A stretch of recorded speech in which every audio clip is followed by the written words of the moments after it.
এই যে স্যার শুনছেন, স্যার শুনলেই অনেকে ভাবে স্কুলে নতুন স্যার এসেছেন। না ভাই, এই স্যার কিন্তু পড়ায় না, উল্টে পরীক্ষা নেয়। দেশ জুড়ে এখন শুরু হচ্ছে SIR, স্পেশাল ইন্টেন্সিভ রিভিশন। মানে ভোটার তালিকায় এমন ভাবে রিভিশন চলছে যেভাবে স্টুডেন্টরা এক্সামের আগে রিভিশন নেয়। ভাবো তো, এবার সব ইলেকশন কমিশন বলছে এবার সব পুরনো নাম, ডুপ্লিকেট নাম, ভুল বয়স, মৃত দাদু সব ক্লিয়ার করবো। যেন বলে দিচ্ছে এক্সামের পেপার এবার সব চেক করবো, যারা ফেল সব আউট। কিন্তু কোনো ছোটখাটো না, ডোর টু ডোর রিভিশন হচ্ছে। দরজায় দরজায় গিয়ে এই নামে কেউ আছে, বেঁচে আছে, এইসব প্রশ্ন নিয়ে আসে। SIR হলো একরকম ভোটার লিস্টের ডিটক্স প্রোগ্রাম। কারণ আমাদের ভোটার তালিকায় এমন এমন অনেক নাম আছে যারা বহু বছর আগে ভোট দিয়ে স্বর্গে চলে গেছে। অনেক আছে যারা 3 জায়গায় 3 বার ভোট দিতে পারে। এই যেন buy one get two free offer. এই জন্য ইলেকশন কমিশন বলে না, এবার লিস্টটা ফুললি ক্লিন করতে হবে। প্রোগ্রামটা প্রথমে বিহারে শুরু হয় এবং একে একে 12টি রাজ্যে চলছে। উদ্দেশ্য একটাই, যে ভোট দিতে পারে সে যেন বাদ না পড়ে, আর যে ভোট দিতে পারে না তার নাম যেন ফাঁকতালে ঢুকে না যায়। যদি 10 জনের মধ্যে 2 জন ভূতের নাম থাকে, ভোটের ফলাফল কি হন্টেড হয়ে যাবে না? এখন দেখো SIR এর স্টেপ গুলো এক্সামের মতো করে বল চেক শুরু,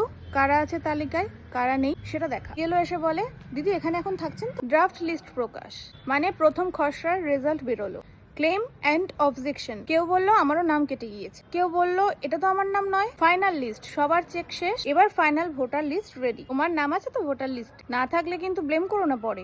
এই সময় ঠিক করার সুযোগ এখন। ইলেকশন কমিশন বলছে, আরে ভাই ভোটার হও, ভোট দাও, নাইলে ডিনারে শুধু অভিযোগ খাবে, ভাত না। তাহলে বুঝলে SIR মানে শুধু রিভিশন না, এটা আসলে গণতন্ত্রের হেলথ চেক আপ। ভুল নাম মুছে ঠিক নাম বসিয়ে পুরো সিস্টেমটা ফিট অ্যান্ড ফাইন রাখা হচ্ছে। কেউ জিজ্ঞেস করে SIR কি, বলবে ভোটার তালিকার জিম ট্রেনার, যে মেদ মানে ভুল নাম কমিয়ে শরীর অর্থাৎ তালিকা টাইট করে। যদি তুমি ভোটার হও অর্থাৎ 18 বছরের বেশি বয়স হয়েছে তোমার, কিন্তু তোমার ভোটার লিস্টে নাম নেই, ভয় পেও না। এখনই সুযোগ সেটা ঠিক করার। SIR সময়টাই সেটা সঠিক সময় সেটা ঠিক করার। voters.eci.government.in ওয়েবসাইটে গিয়ে অথবা মোবাইলে ECI অ্যাপ ডাউনলোড করে সেখানে গিয়ে নাম, বয়স, জেলা আর EPIC নাম্বার যদি থাকে সেটা দিয়ে সার্চ করো। করলে সঙ্গে সঙ্গে দেখাবে তোমার ভোটার লিস্টে নাম আছে কিনা। হলো স্টেপ 1। এবার স্টেপ 2, যদি নাম না থাকে নতুন ভাবে নাম রেজিস্টার করতে পারবে। যদি নাম না মেলে তাহলে ফর্ম 6 ফিল আপ করতে হবে। এই ফর্ম 6 হলো নতুন ভোটার হিসাবে নাম তোলার আবেদনপত্র। এই ফর্মটা তুমি অনলাইনে বা অফলাইনে দুভাবেই দিতে পারো। থেকে সহজ হয় voters.eci.government.in ওয়েবসাইটে গিয়ে apply as a new voter অর্থাৎ ফর্ম 6টা ক্লিক করো। নাম, ঠিকানা, জন্ম তারিখ, মোবাইল নাম্বার দাও। অ্যাড্রেস প্রুফ দিতে হবে, বিল, রেন্ট এগ্রিমেন্ট এগুলো দিতে পারো। আর এজ প্রুফ যেমন বার্থ সার্টিফিকেট বা ক্লাস 10 এর অ্যাডমিট কার্ড আপলোড করো, সাবমিট করো, ব্যাস হয়ে গেল। আর BLO বুথ লেভেল অফিসার বা নিকটস্থ ইলেকশন অফিসে গিয়ে বলো যে ফর্ম 6 লাগবে। যদি অফলাইনে করো, হাতে ফর্মটা পূরণ করে দরকারি কাগজের কপি জমা দিয়ে দাও, মিটে গেল। এরপরও ভেরিফিকেশন হবে। BLO তোমার দেওয়া তথ্য যাচাই করতে তোমার বাড়িতে আসবেন। সবকিছু ঠিক থাকলে তোমার নাম ড্রাফট ভোটার লিস্টে যোগ হবে। তারপর ফাইনাল লিস্টে নাম ঢুকে যাবে। এবার কিছু এক্সট্রা টিপস দিয়ে রাখি। যদি তুমি অন্য অ্যাড্রেসে শিফট করে গিয়ে থাকো নতুন শহর বা জেলায়, তাহলে ফর্ম 8A জমা দিতে হবে অ্যাড্রেসটা চেঞ্জ করার জন্য। যদি তোমার নামের বানান ভুল থাকে, বয়স ভুল থাকে, তাহলেও ফর্ম 8A দিয়ে ঠিক করতে পারো। ধরো কেউ মারা গেল,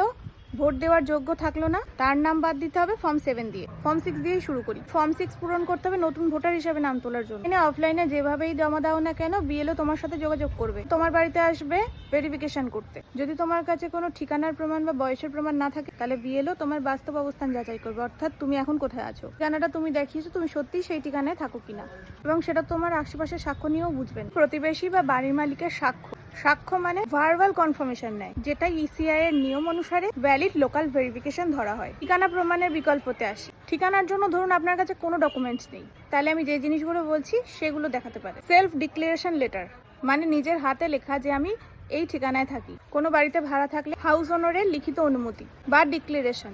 হেড অফ ফ্যামিলির ডিক্লারেশন, যদি তুমি হেড অফ দ্য ফ্যামিলি না হয়ে থাকো, বাড়ির অন্য সদস্য হয়ে থাকো। স্কুল, কলেজ, এমপ্লয়ির সার্টিফিকেট, যদি তুমি হোস্টেল বা কোম্পানি অ্যাকোমোডেশনে থাকো। এগুলোর যে কোনো একটা হলেই যথেষ্ট। এবার আসি বয়সের প্রমাণের বিকল্পতে। যদি তোমার কাছে জন্ম সার্টিফিকেট বা অ্যাডমিট কার্ড না থাকে, তাহলে যে বিকল্পগুলি বলছি সেগুলো চলবে। পঞ্চায়েত বা মিউনিসিপ্যালিটির কাছ থেকে নিজের বয়সের ঘোষণা, স্কুলে হেডমাস্টারের লিখিত সার্টিফিকেট, ECI ফরম্যাটে নিজের বয়সের সেলফ ডিক্লারেশন। BLO তোমার বয়স অনুমান করে ভেরিফিকেশন রিপোর্ট দিতে পারে। হ্যাঁ, এটা অনুমোদিত। এবার বলি, আধার কার্ড থাকা বাধ্যতামূলক কি? আধার কার্ড থাকলে তো ভালো, কারণ তাতে দ্রুত ভেরিফিকেশন হয়। কিন্তু যদি আধার কার্ড না থাকে, তাহলে কি ভোটার লিস্টে নাম তোলা যাবে না? না, ভোটার লিস্টে নাম তোলার ক্ষেত্রে আধার কার্ড বাধ্যতামূলক নয়। এখানে ইলেকশন কমিশন স্পষ্ট বলেছে, no eligible citizen shall be denied enrolment for want of Aadhaar. তাহলে সবচেয়ে গুরুত্বপূর্ণ কথা হলো, যতই ডকুমেন্ট না থাকুক, তুমি 18 বছর পেরিয়ে ভারতীয় নাগরিক হলেই ভোটার হতে পারো। ECI তোমাকে বাদ দেবে না, শুধু একটু বেশি ভেরিফিকেশন হবে।